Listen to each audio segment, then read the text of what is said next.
It's Monday, July 13th, 2009, and it's got to be 4:20 somewhere in the world. I'm your host, Radical Russ Belville. Produced and distributed by the National Organization for the Reform of Marijuana Laws in Washington, D.C., this is your NORML Daily Audio Stash, the growing truth about cannabis.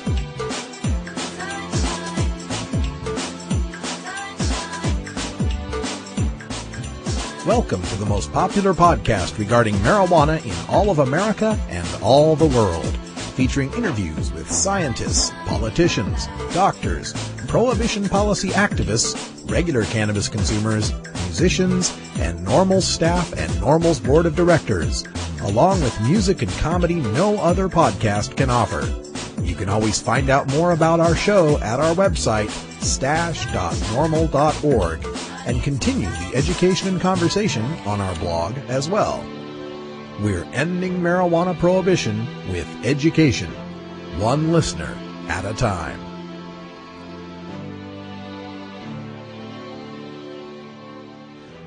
The podcasting and blogging technology for the NORML Daily Audio Stash is provided by Red Aphid Interactive Media. For your professional web design needs, visit redaphid.com.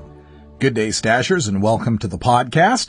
I want to briefly reference a post I put up on the Stash about some comments Bill Maher made about NORML, and the subsequent comments between myself and Todd McCormick on the list.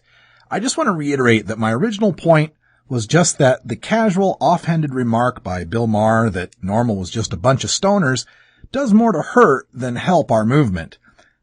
When I think of NORML, I think of all the hardworking volunteers that I've met in all 50 states across this country who do so much at the local level to try to end adult marijuana prohibition, and it seemed like that was a slam that was partially directed toward them, and I thought it was unwarranted. I've closed the conversation because it's gotten far off topic, but I just wanted to reiterate my original point. I love Bill Maher as a comedian. In fact, since George Carlin has passed away, he's probably my favorite comedian, but there are some times when he doesn't need to joke about us working hard for marijuana law reform, especially if he's supposed to be an advisory board member. I also want to give some shout-outs to more of those local activists out there. We have just about got the chapter in Waco, Texas up and running, so all you Central Texans who are looking to join NORML, send me an email at stash@normal.org. We also have people in Las Vegas looking to form another chapter in Nevada, as well as a chapter in the state of Maryland. There are some email addresses that you can email, normalbaltimore@hotmail.com. We'll get you to that fledgling chapter. Also, my good friends in Salt Lake City are up and running. They've had their first meeting, and they're just about ready to turn in their incorporation. You can get in touch with them at slcnormal@gmail.com. Now, coming up on today's Daily Audio Stash, we begin with your hemp headlines and a look at CBS's new Marijuana Nation website, where they're jumping on the bandwagon of hyping all things cannabis, including a poll they've just released that shows 41% of Americans now support outright legalization. Although, when you look at the graph, you'll notice there's something funny with the bars. Check the post at stash.normal.org for more. Also, some more news from south of the border as Mexican drug gangs are now coordinating their attacks against federal officials. We'll take a look at a Supreme Court ruling that states prosecutors must have crime lab experts available for the defense to question, even in the cases of drug crimes. And in the little city of Cottleville, Missouri, its board of aldermen unanimously decide to support medical marijuana in the state of Missouri. We begin a new segment here on the Daily Audio Stash every second Monday of the month. We'll be going behind the headlines with NORML's Paul Armentano. For our Daily Toker Tunes brought to you by MarijuanaMusicAwards.com, we feature the sounds of Sarah Indio and her song Ital Medi, which won in the American Marijuana Music Awards this year. And in our segment on grassroots activism, we speak to author Wendy Chapkus, who details the story of the Women's Alliance for Medical Marijuana, Valerie Corral's outfit in Santa Cruz, receiving an award from a public policy foundation. Good work, Valerie, down there in Santa Cruz. Time's running out to get your early bird registration at NORMLCon. Check out normal.org/conference for the special pricing and details. And now it's time for your normal daily audio stash. Hello, I'm Paul Stanford from the Hemp and Cannabis Foundation, or THCF. Medical marijuana is legal in 13 states today, and THCF has clinics in 8 of those states. Our doctors help qualified patients obtain an authorization for medical marijuana in their state. Patients are eligible for medical marijuana with a history of either severe chronic pain and or nausea, cancer, AIDS or HIV, hepatitis, glaucoma, seizure disorders like epilepsy, chronic muscle spasms such as multiple sclerosis or asthma, neurodegenerative diseases such as Alzheimer's, and gastrointestinal disorders like IBS or Crohn's disease. If you or someone you know has one of these conditions, our doctors will help you obtain a permit for medical marijuana. THCF Medical Clinics has offices in Washington State, Oregon, California, Colorado, Hawaii, Nevada, Montana, and now Michigan. Call 1-800-723-0188 or go to the web at hemp.org or 1-800-723-0188.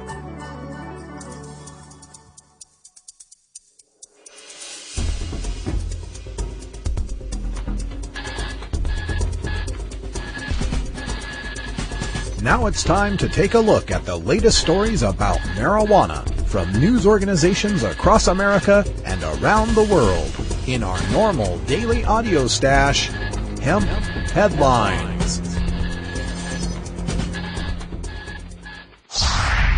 Subtle ways the mainstream media undermines the medical marijuana issue. CBS News has jumped on the cannabis bandwagon by opening up a series of reports called Marijuana Nation on the surging popularity of marijuana legalization. While some of the reports are even-handed and a few are even positive, there always seems to be something in the article to undermine the legitimacy of our cause. Exhibit A, the Wild West atmosphere of California's Prop 215 is implied to be the state of medical marijuana elsewhere. In the back of Richard Lee's Blue Sky coffee shop, there's a steady stream of cash buyers, and not just for coffee. Lee said, quote, "In the front, you get the coffee and pastries, and in the back, you get the cannabis." End quote. A salesman told customers, quote, "You're welcome to pull the bags out and smell the herb as you like." End quote. What's going on here is illegal under federal law, but permitted under California law that since 1996 has allowed marijuana for medical use. A dozen other states have similar laws. No, a dozen other states have much tighter laws than does California, with only Colorado having anything that approaches in the front you get coffee and pastries and in the back you get the cannabis shops. But to the average reader in, say, central Pennsylvania hearing the story, he thinks a vote for medical marijuana that doesn't even allow the fundamental right to grow your own means an Amsterdam-style coffee shop is opening up next to the Amish market in Lancaster. Exhibit B, demonstrable falsehoods go unquestioned in the media's attempt to be fair and balanced. And drug fighters warn aging baby boomers that marijuana isn't the gentle weed they remember. Today's pot is a whole different kettle of fish. Chief Bernard Malekian, head of the California Police Chiefs Association, said, quote, "The marijuana of the 1960s and Woodstock is not what's being sold on the streets of the United States today. The narcotic portion, the THC of marijuana in the 60s, hovered around 1 or 2%. THC today is around 27 to 30%. End quote.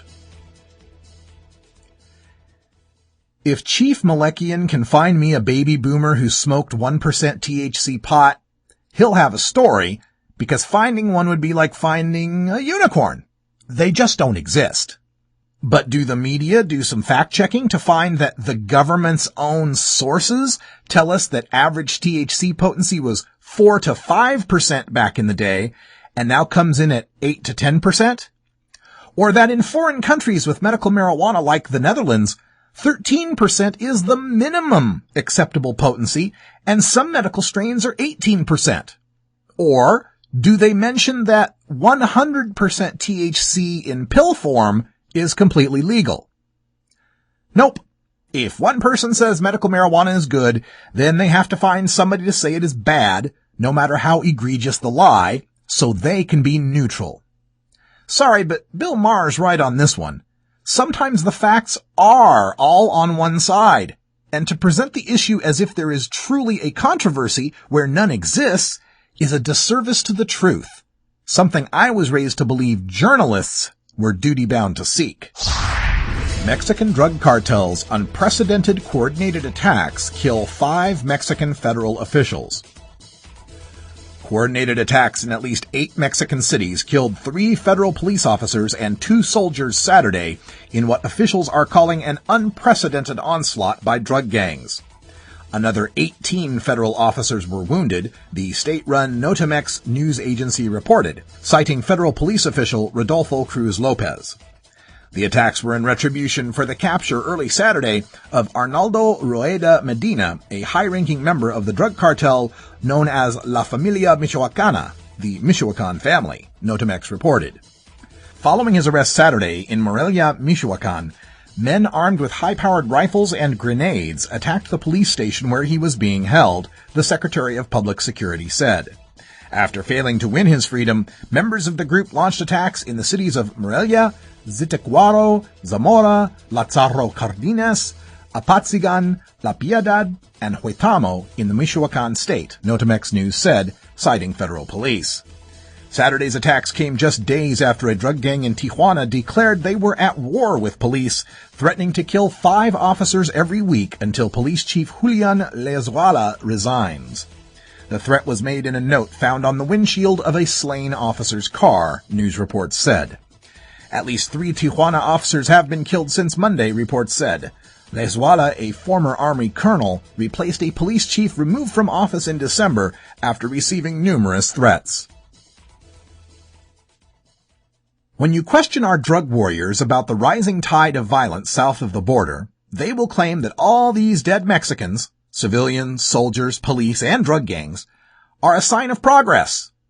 They'll tell you that the drug cartels are desperate because Mexican law enforcement is bringing the hammer down on them, so the cartels are reacting with increased violence, and the more bloody and violent they get, the more desperate they are. They might even say we've turned the corner on this insurgency, the drug cartels are in their last throes, and the surge is working. Somehow, I don't think that eases the pain of a Mexican madre who just lost her mijo in the crossfire of a cartel federal gun battle because some American moralists can't stand the thought of someone lighting up some Acapulco Gold instead of chugging a beer. Supreme Court rules prosecutors must have CSI on hand for defense challenges. Prosecutors complain. From the Virginia Daily Press. Local prosecutors are worried that a ruling from the U.S. Supreme Court in late June could hamstring the criminal justice system and cause some defendants to escape prosecution.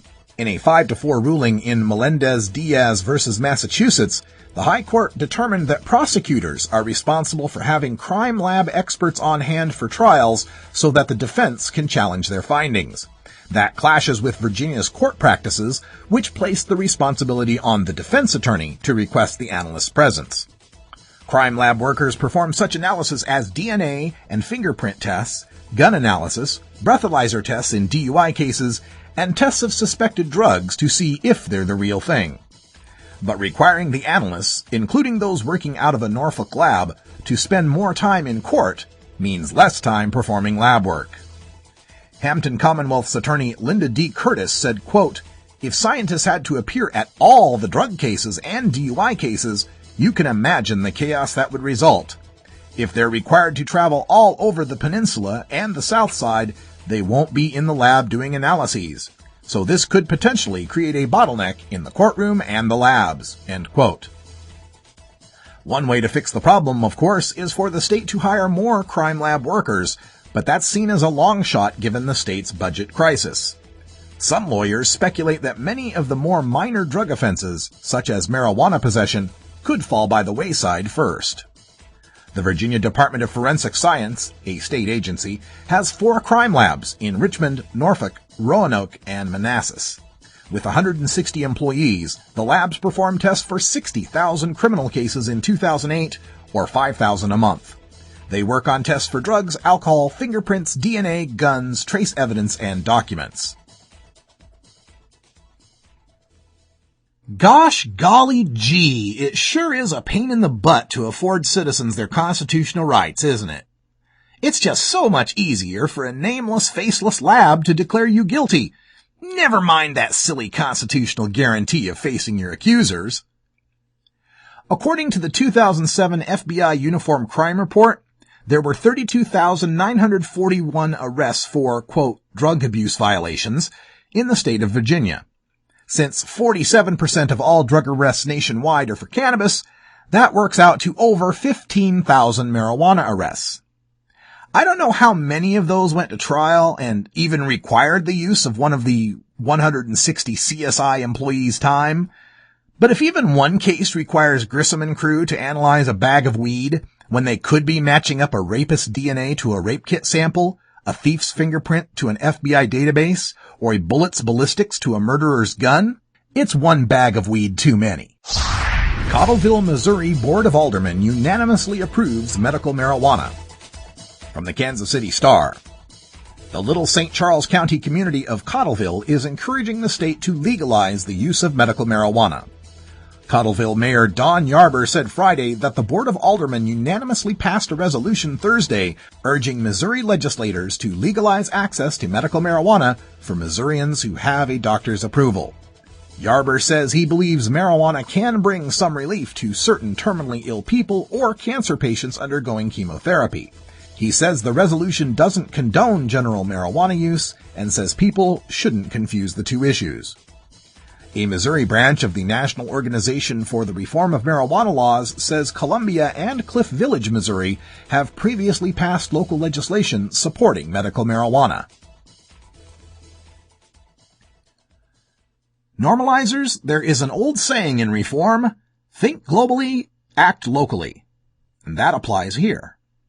We get discouraged when we live in a pot-hating state, and we may think passing something as sensible as medical marijuana statewide will be impossible.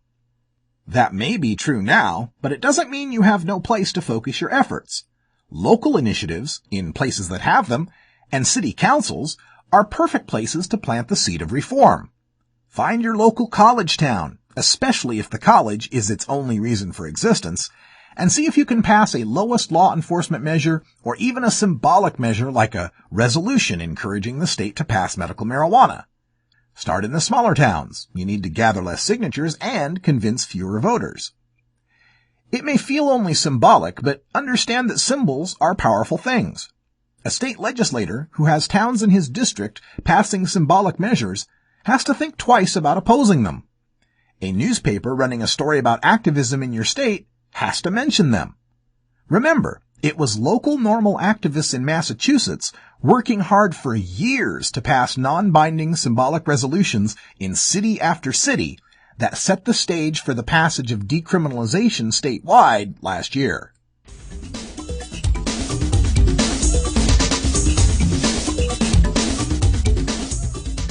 If you want to win people over, you can't just drone on like Ben Stein. You've got to have a little more showmanship. Here, watch. NORML National Conference 2009. Yes, we cannabis.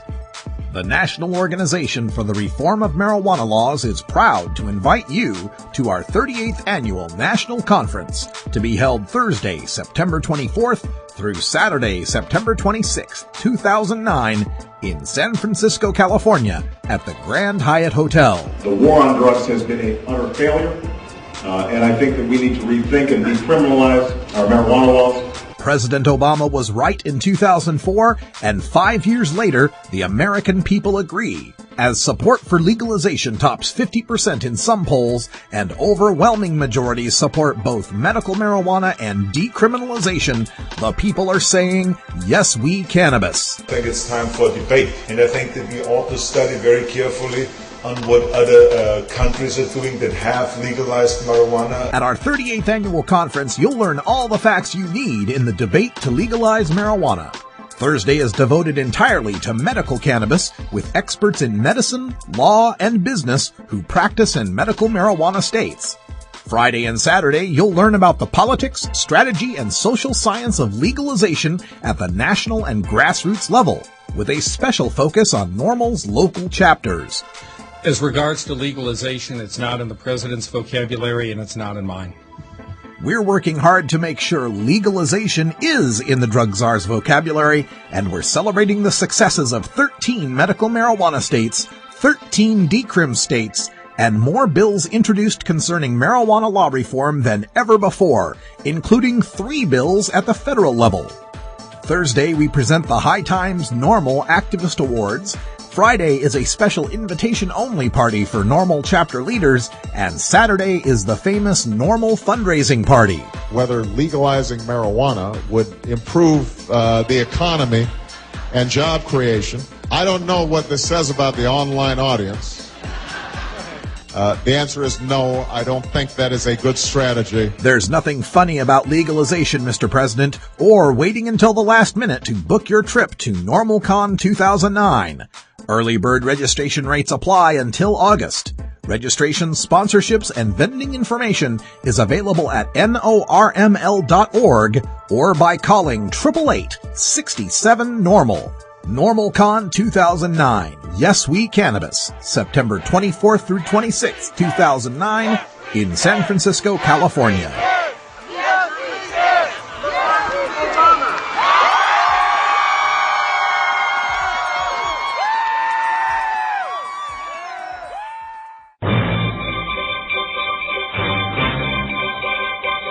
For almost 40 years, NORML has been the place to go for the latest studies and news on marijuana science, policy, and activism.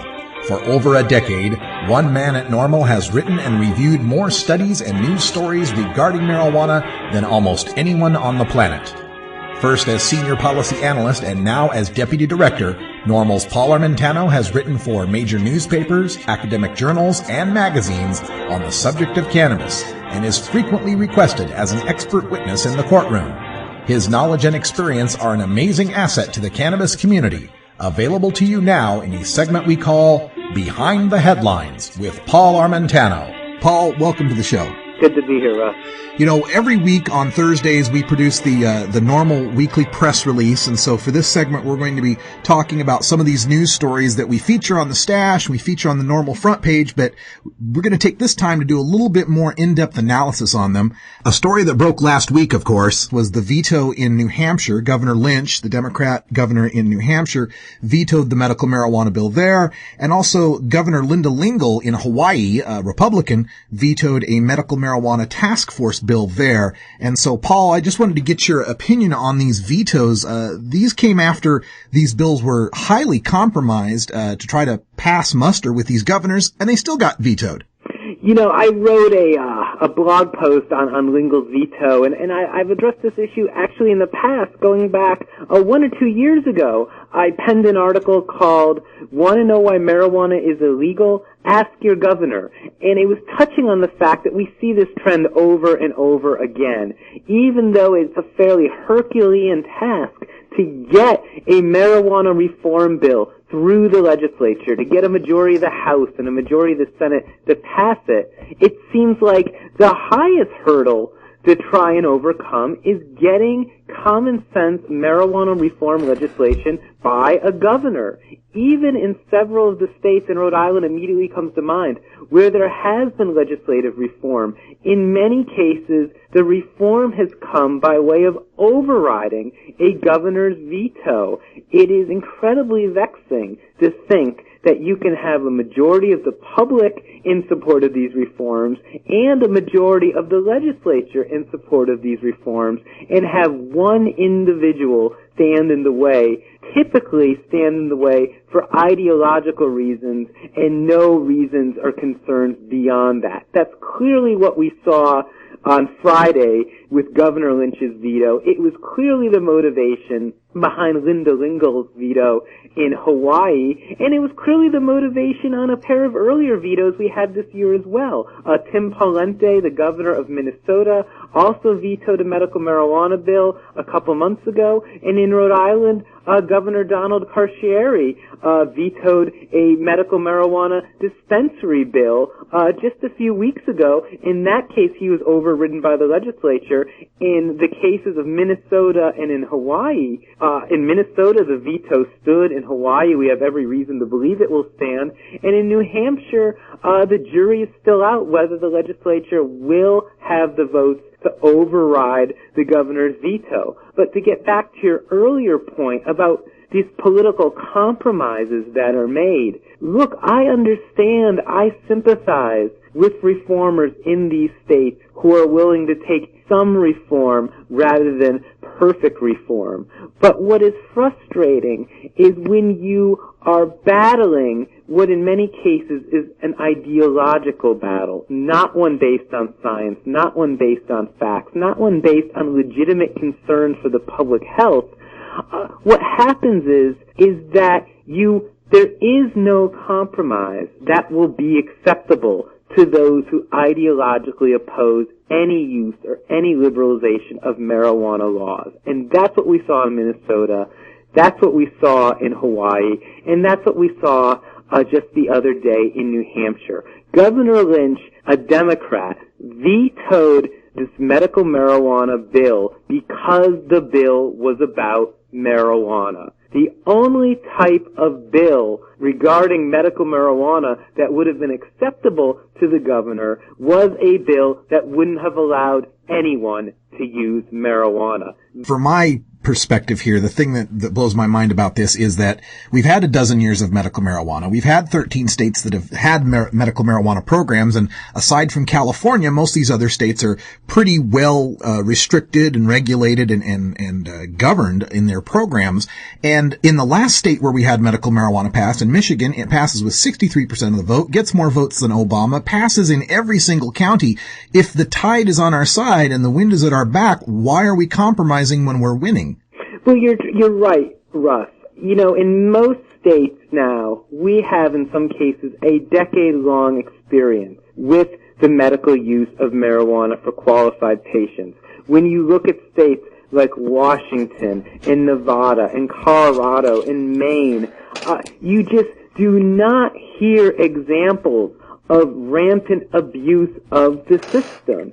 If there were such examples, opponents of these sort of measures would be bringing them up. They would be shouting about them from the rooftops every time there's a hearing in a state like New Hampshire that is discussing similar programs. Instead, though, all you hear are these theoretical concerns about abuses that might take place, when the reality is we have a real-world example now for more than, or approximately one-third of the American population indicating that these theoretical abuses aren't taking place. And if that's the case, then why are we giving credence to these concerns? Exactly. It lends some truth to their notion that there's something out of control about medical marijuana that needs to be severely restricted. And I think we've got a similar situation, popping up here with New Jersey and its medical marijuana bill, which has a governor that will probably sign it. And do you fear that sets the precedent for future medical marijuana bills to be even more restrictive? And certainly that's a concern. And it's difficult because, working for a national organization, looking at this issue from a national perspective, it is very difficult to look at the efforts that are going on, for instance, in a state like New Jersey, and not want to be 100% supportive. Obviously, for people and patients living in New Jersey right now, they are facing severe penalties for any use of marijuana, and any liberalization of that policy will be better than the current alternative for individuals living there. And I sympathize with reformers and activists who feel like they have to make a Hobson's choice versus watering down what otherwise might be a better bill versus not making any compromises whatsoever and rolling the dice and seeing what happens. So I definitely empathize with those sort of situations. What is telling, I think, though, is when we look at the instances where reformers have made significant compromises to these bills to try and appease a governor, the bills have been vetoed anyway.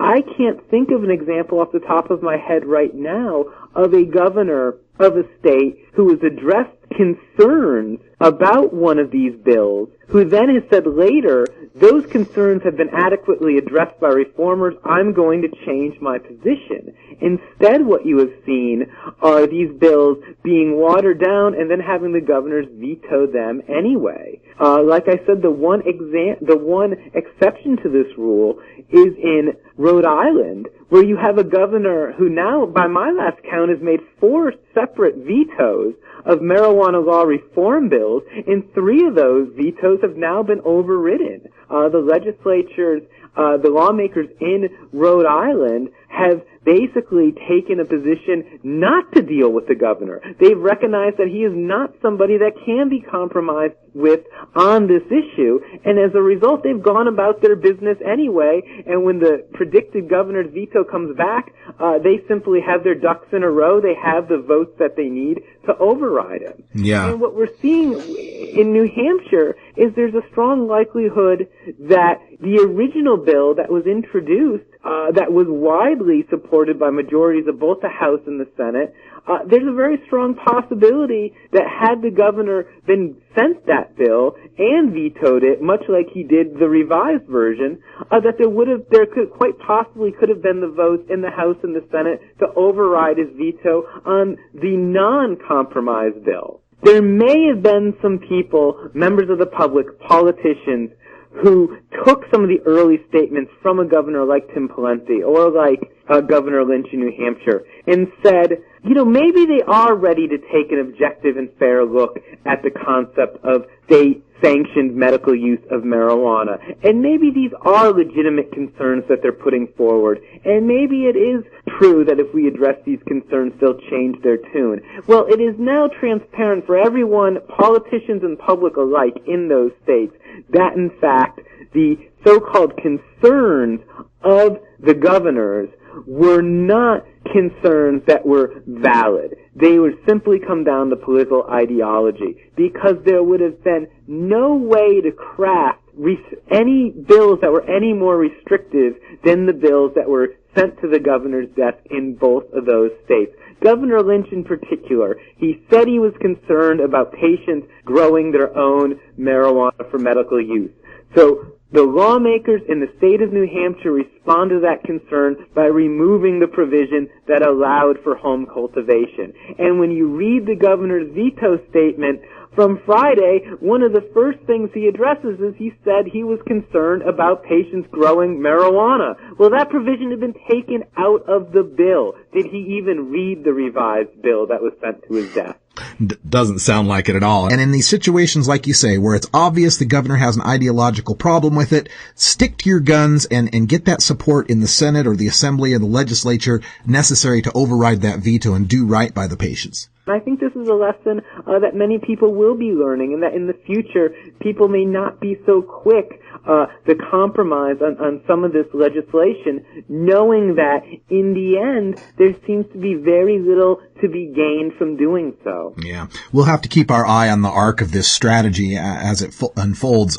Before we let you go, Paul, I did want to give you a chance to tell people, give them a little preview of your new book that's coming out. We'll be talking about this a whole lot more on the Stash as these next couple weeks go on, but tell folks a little bit about this. Sure. At the end of this month, Chelsea Green Publishing will be putting out a book that is co-written by myself, Steve Fox from the Marijuana Policy Project, and Mason Tavert from the group Safer in Denver, Colorado. And the book will be called Marijuana is Safer, so Why Are We Driving People to Drink? I'm excited to look at it too, and just from my experience of 15 years playing in bars as a musician, I'll tell you, marijuana is much safer. Paul Armentano is the Deputy Director of NORML and the NORML Foundation, and you can catch a lot of his writing up at the NORML blog at blog.norml.org. Joins us every second Monday of the month to take a look inside the headlines. Thank you, Paul. Thank you, Russ. There were 765,000 marijuana arrests in 2007. That's not for dealers and kingpins, no, that's just for simple possession. Multiply that by the average cost of each arrest, and what have you got?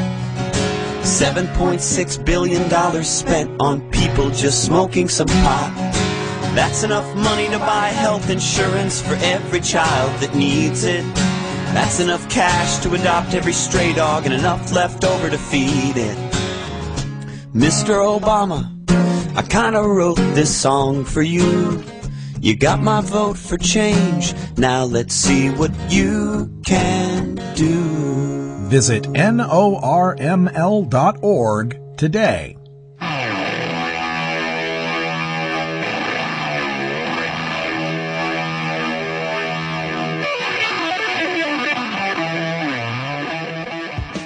The battle to end adult marijuana prohibition can sometimes seem endlessly frustrating and impossible to overcome. One way we bond as a community and draw strength to continue is by rejuvenating our spirit through art and music. The Marijuana Music Awards exist to recognize those sonic artists in all genres of music who feature a ganja-friendly message to motivate and inspire all the cannabis community. Our daily Toker Tunes, brought to you by MarijuanaMusicAwards.com, feature the finest in blues, rock, jazz, hip-hop, rap, reggae, country, bluegrass, and dance music to enhance that 420 feeling and refresh all you stashers for another day on the front lines of the drug war. Enjoy this cut from MarijuanaMusicAwards.com and visit our blog at stash.normal.org to learn how you can vote for your favorites and enter your Toker Tunes in the 2009 Marijuana Music Awards.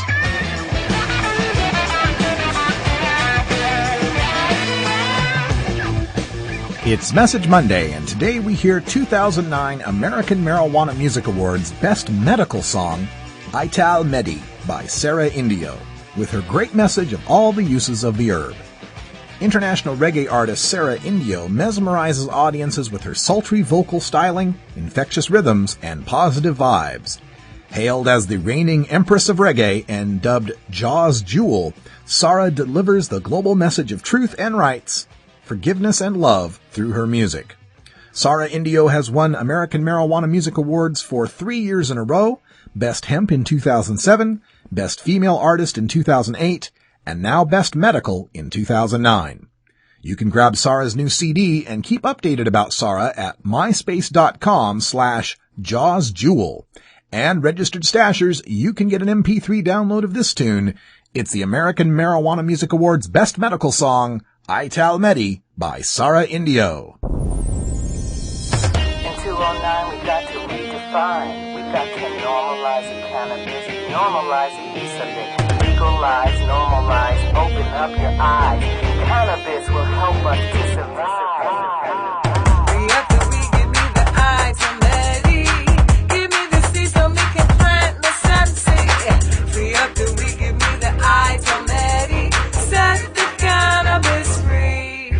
She's the healing of the nation. Your higher meditation. Disease and birth the nations. The herbs will calm your nerves. Rope, soap, oil without war. Hurry up, climb on board. Tell me what you're fighting for. The time is now, the time is right. Oh, say, can you see? Hemp industries across the 7 seas. Medical fields grow majestically. Helps those to cope with HIV. Free up the week.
Harry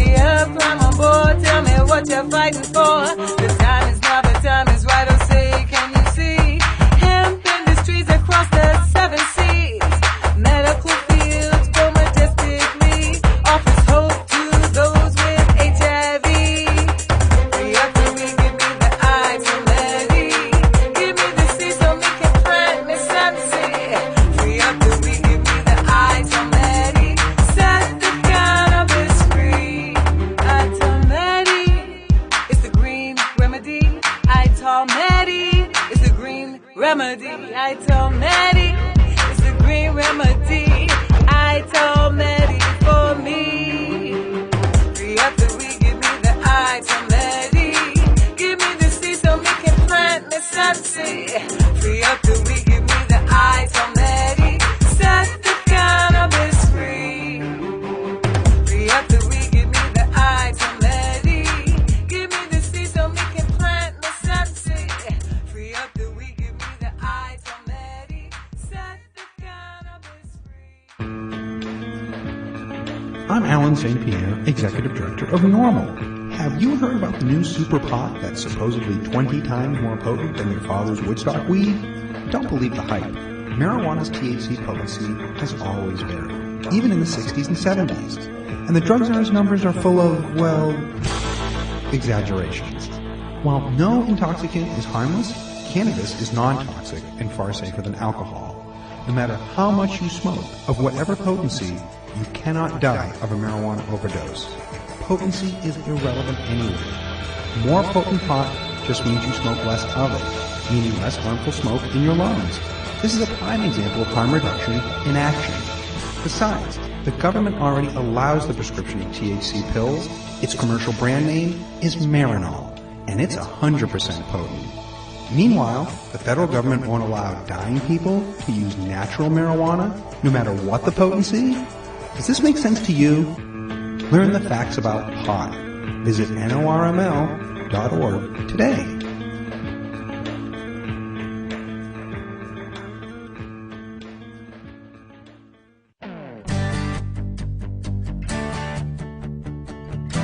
NORML, unlike any other marijuana or drug law reform organization, is built from the ground up by grassroots activists who are peaceably assembling to petition our government for a redress of our grievances, specifically regarding our inalienable right to the pursuit of happiness through the use of cannabis for medical, social, or personal reasons. We are the Marijuana Smokers Lobby, and we aren't just anti-prohibition, we are pro-marijuana.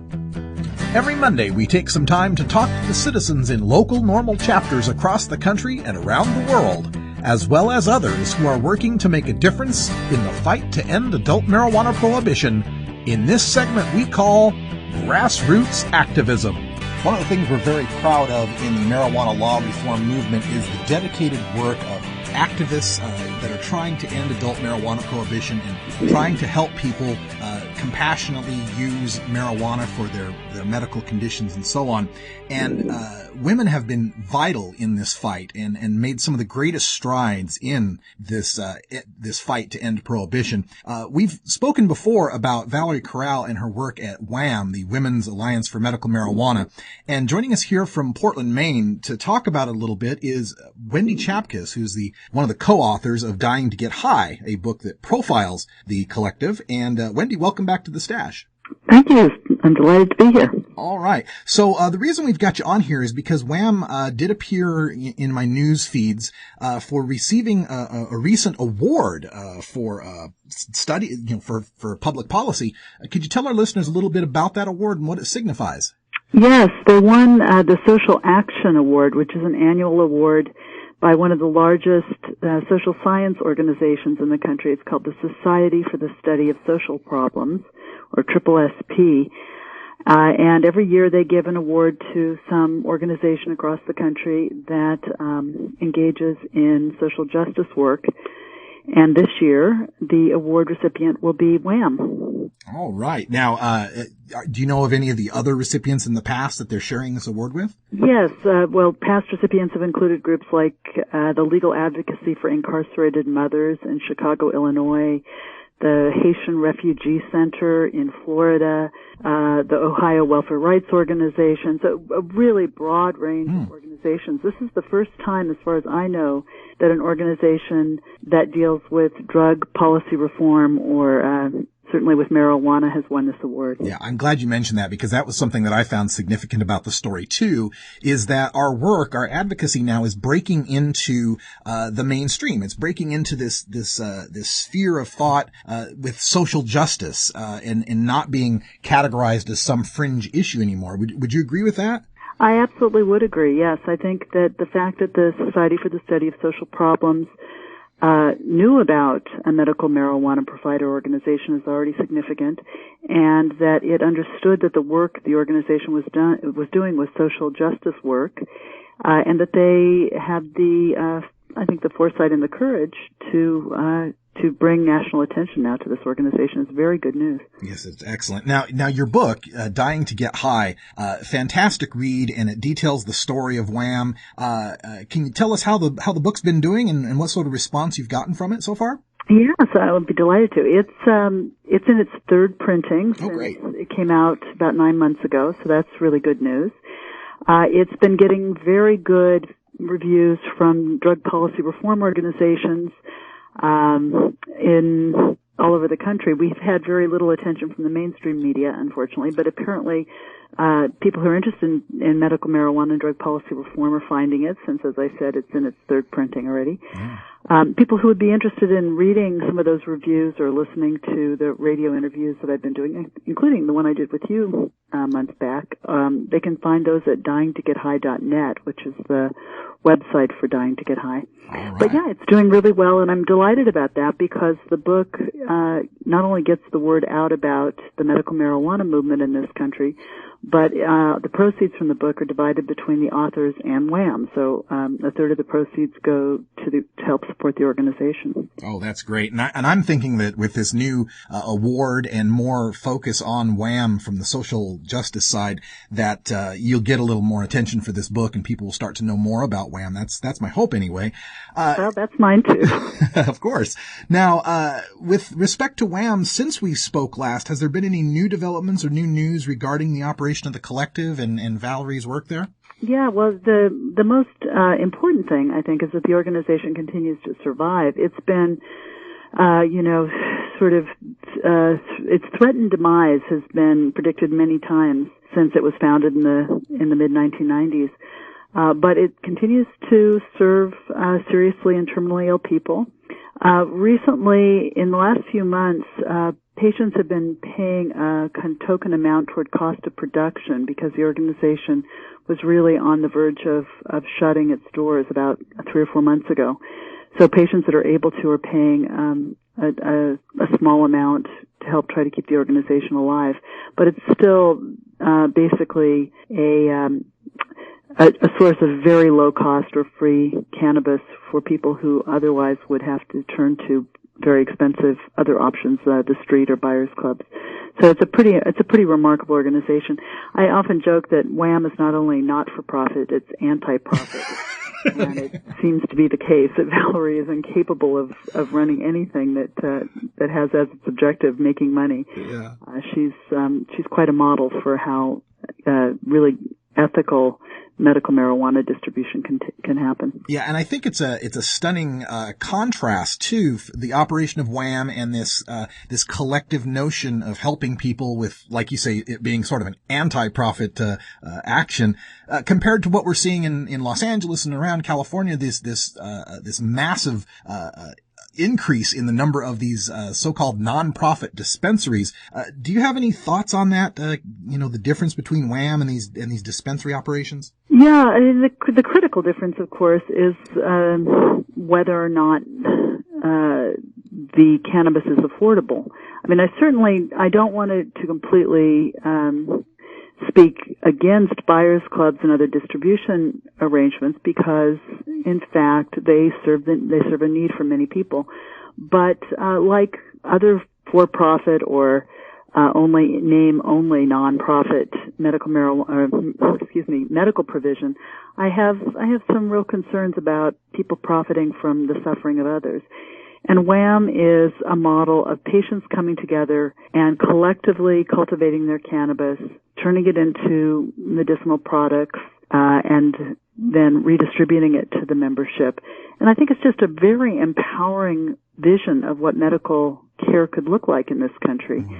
That is, it's not atomized. It's not going to the pharmacy with your prescription and getting your prescription and going home and it all being just an individual endeavor. It's a collective of patients who not only produce their own medicine but help each other through the really challenging circumstances of chronic and terminal illness. So they provide informal hospice care for one another. They provide just basic support services to be able to assist people in staying in their homes and not having to go into nursing homes.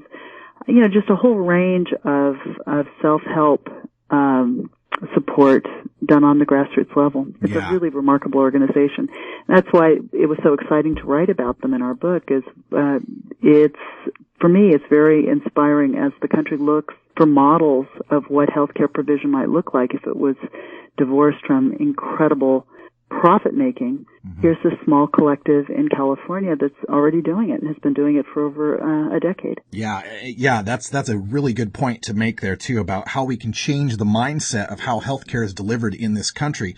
I often like to say that medical marijuana is kind of like when Martin Luther nailed up his treatise on the to fight the Catholic Church, saying that, we don't need intermediaries for our salvation. We can get it directly. And I think of medical marijuana that way, is it breaks this paradigm of having to go to a pharmacy, a pharmacist, a doctor, get a script, get control, whereas with medical marijuana we can treat ourselves. And I think that's the most beautiful thing about it. That's right. And in fact, as more and more states around the U.S. are moving in the direction of allowing not simply patients to, grow a couple of plants themselves, but to collectively cultivate and then have not-for-profit distribution, I think it's going to be very important to look at models like WHAM to see what works and what doesn't work. One of the things that, as I said, that WHAM has learned is that completely requiring nothing of patients in terms of financial support for the organization is very difficult to sustain. And having people pay at least some small amount, if they can,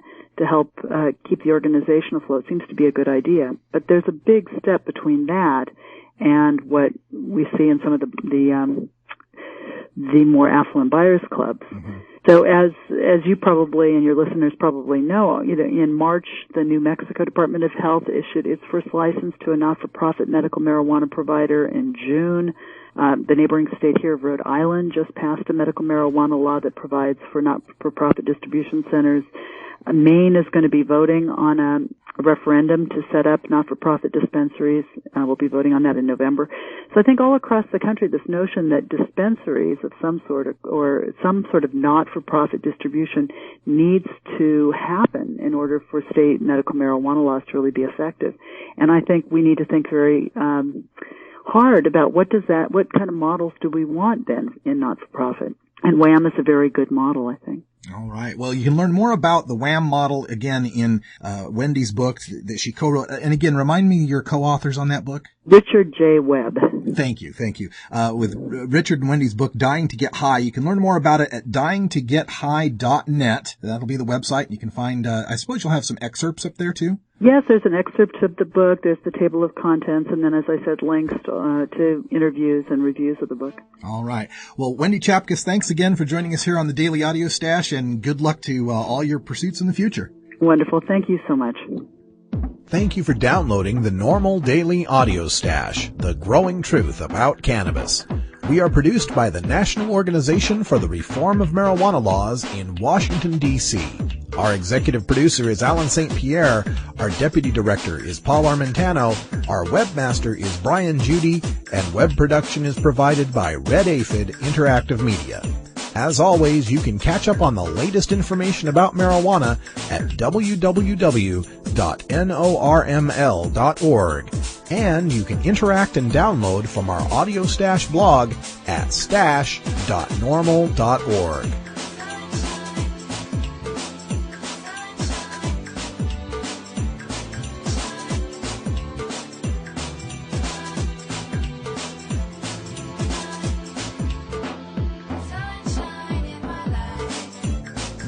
For everyone here at NORML, I'm your host, Radical Russ Belville, hoping all your harvests are bountiful and your encounters with law enforcement are non-existent.